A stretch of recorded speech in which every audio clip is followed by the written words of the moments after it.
what I'm learning is most of the spirits here are from the 19th century. They had a very different perspective and approach to life than we do.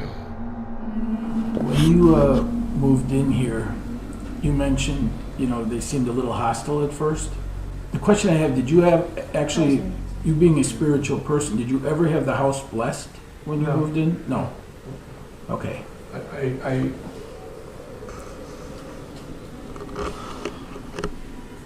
have mixed feelings about that. I don't think that act in itself really accomplishes much.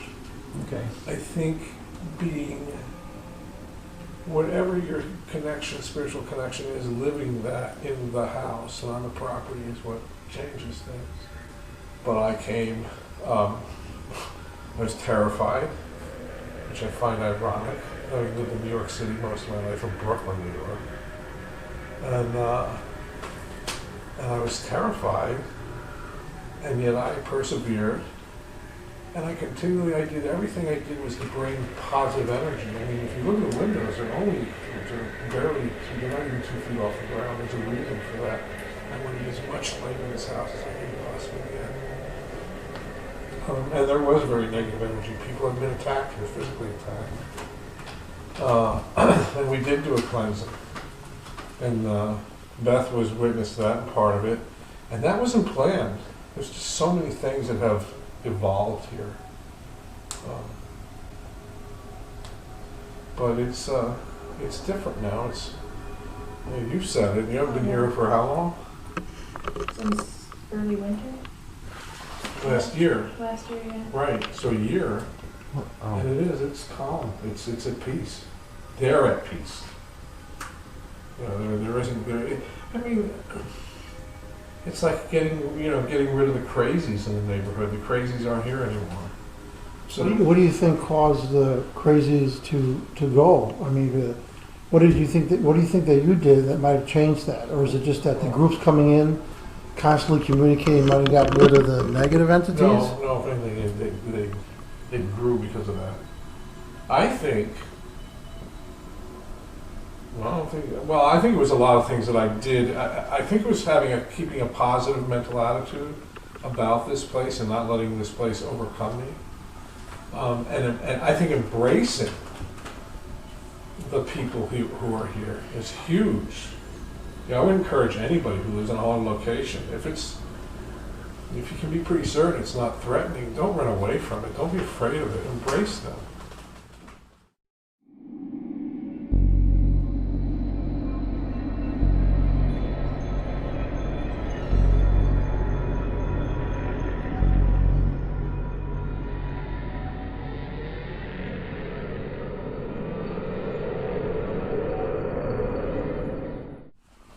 All right.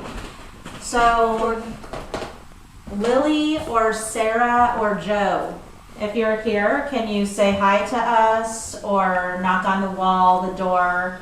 By the way, my name is Sharyl.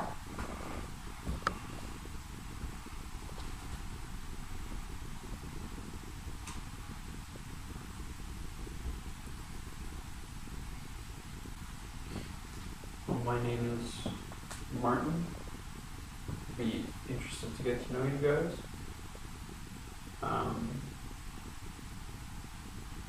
We're kind of all here for the same reason, to talk to you and try to communicate with you and try to get a bit of your story. We understand that there's some backstory leading up to a lot of what you guys have been doing around here. Is there anything in particular that you'd like to get off your chest? Is there anything in particular that's happened to you?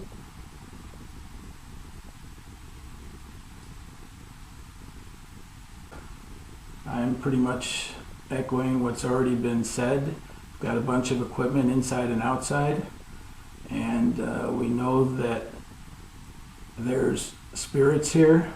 So if you could please just let us know. We're not here to cause you harm. We're here just to get acquainted with you as best we can. So you see all the equipment scattered around. Please let us know. Emit some source of energy. Just let us know you're here. We'd love to talk to you. heard a lot of stories about what might possibly be here at this location. Don't be intimidated by all the gadgets. I'm a gadget person, but it's really here just for you, just to try and communicate. Just go near any of these devices, and we'll know if you come near these devices. Just try and say any words, try and touch any of them, and it won't harm you. Just talk to us if you can. Did you guys hear the bells? I thought I heard the bells, Yeah, that's why I that's- leaned forward, because Could you make the bells sound again, please?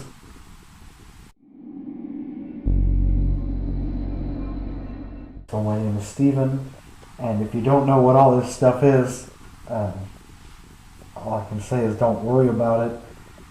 Do your best to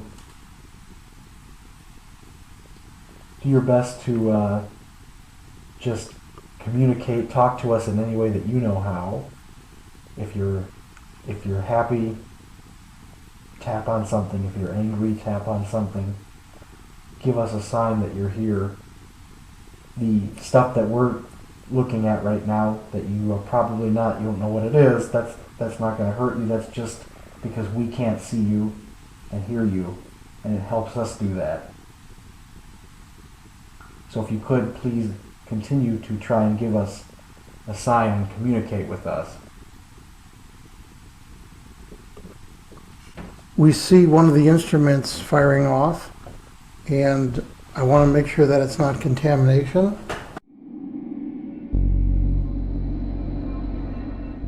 If you are here right now, if you could just let us know, sorry, that was my stomach for audio if it actually showed up. Just let us know, knock on something, pull on one of us. We're all willing to let you touch us.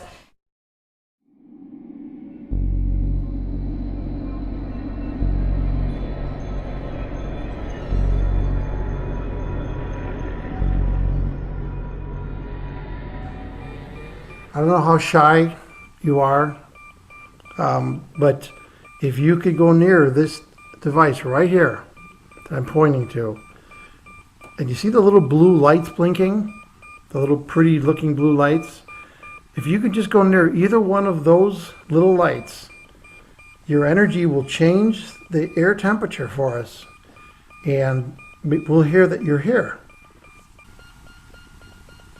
You're getting a bit of a temperature change. It is cool in here, Robert, for audio, but it is changing. It's going up and down. I can't ever get that. Not a draft. Not a draft on your side. It just lowered. it's lowered. There is a draft.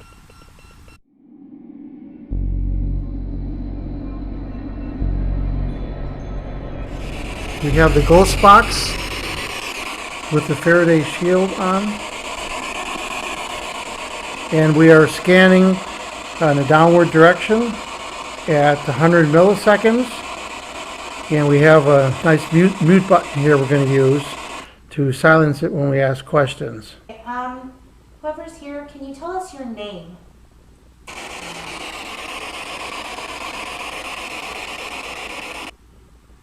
Did you live here? I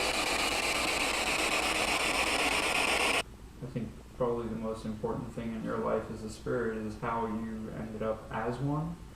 So could you tell us how you died?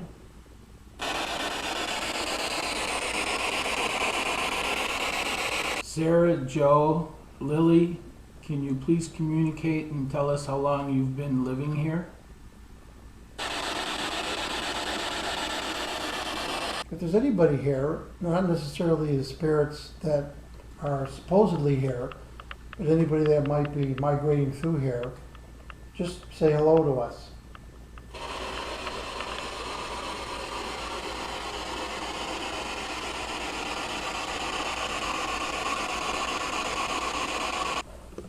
Can you tell us, yes or no, did you die from cholera or consumption? Tell us yes or no.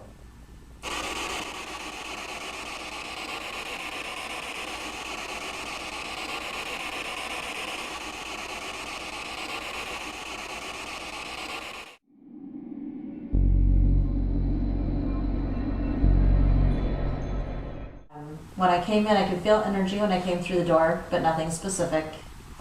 I went upstairs and to the room to the left of the stairs, straight forward, on the part of the house in the corner over here.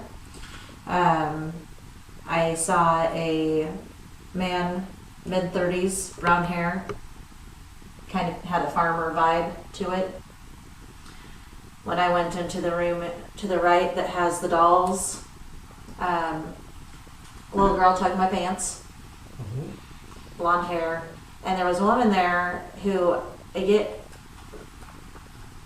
early 50s, mid 50s, either white hair or blondish white hair, was standing in there. I've seen a man in the hallway since we've been sitting here doing stuff. Well, I've got about 3 things for you. I was going to the bathroom. I opened the door, and I think his name is Joe, was just standing in the bathroom. So I closed the door and came back out here. And then earlier, I was going out there with Martin. He was looking around in the shed, and we went over towards the barn. And the ropes that are on the left side of the barn just started to sway really hard. And then I looked over, and there was a tall black mass that looked like a man standing in the back right corner. Okay. Was not getting good vibes from the barn at all. I made Art go out there with me to put the recorder out there because I don't. Yeah. And then when we went upstairs to the little girl's room, it was just really heavy. And now since we've been down here, I've been getting touched and prodded.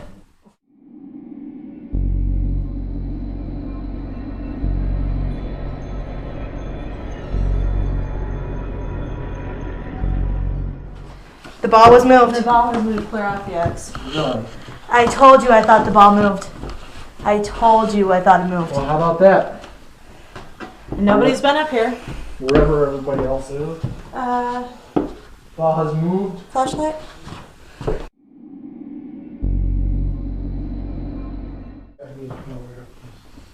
Okay, so You can come there's sit back a lot with me of in the people hallway. your room, and we're sorry. We're not trying to bother you. We just want to talk to you, and we just want to talk to you, and we just want to talk to you, and we're gonna read you a story. What the? Cinderella. What? Did you guys not hear that? That click? I thought it was you. Was that you? No. Did something drop? It sounded like something just dropped right next to me. It was just, it was like a loud, I thought that was something that dropped over. Lily, was that you? Can you do it again?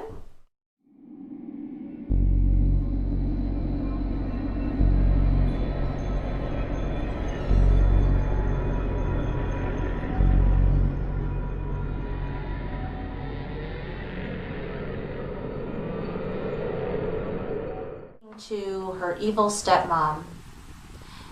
And the evil stepmom was being invited by the king and queen to bring her daughters to come meet the prince at a grand ball.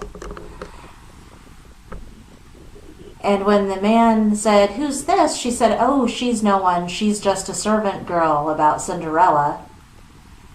And Cinderella was sad. She really wanted to go to the ball. Evil stepsisters get dressed and ready, and they left with their mother. And she was crying in the garden. And a fairy came down and said, "Don't cry, Cinderella," and waved her magic wand. And she was wearing a beautiful gown, and her hair was all done pretty. And she had glass slippers.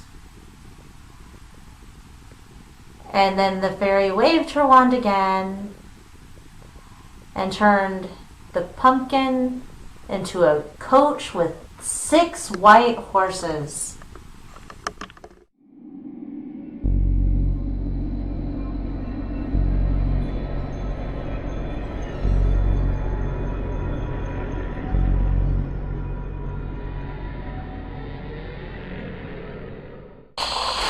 We are heading to the detector. Okay, that looks pretty creepy.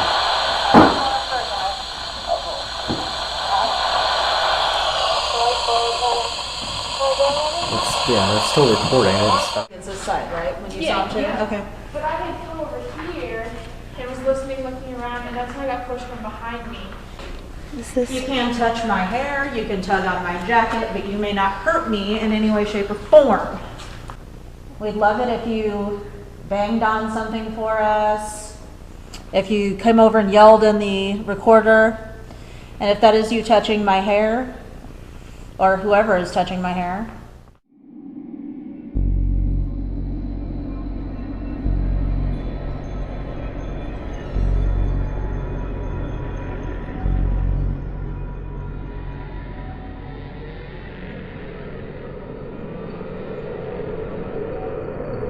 I just grabbed my pendant and let it drop back to my neck. Right in this area, frequently mediums sense, in this area, in this end of the barn, a violent attack against a woman, perhaps a murder and rape.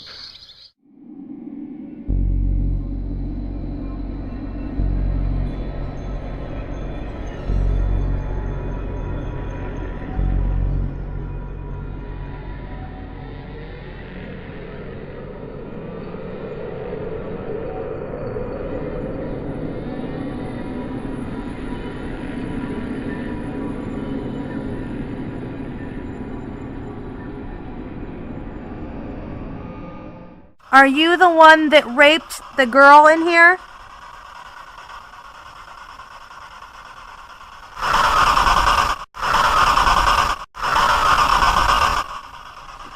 What the fuck was that? That was me. No, I heard a scream.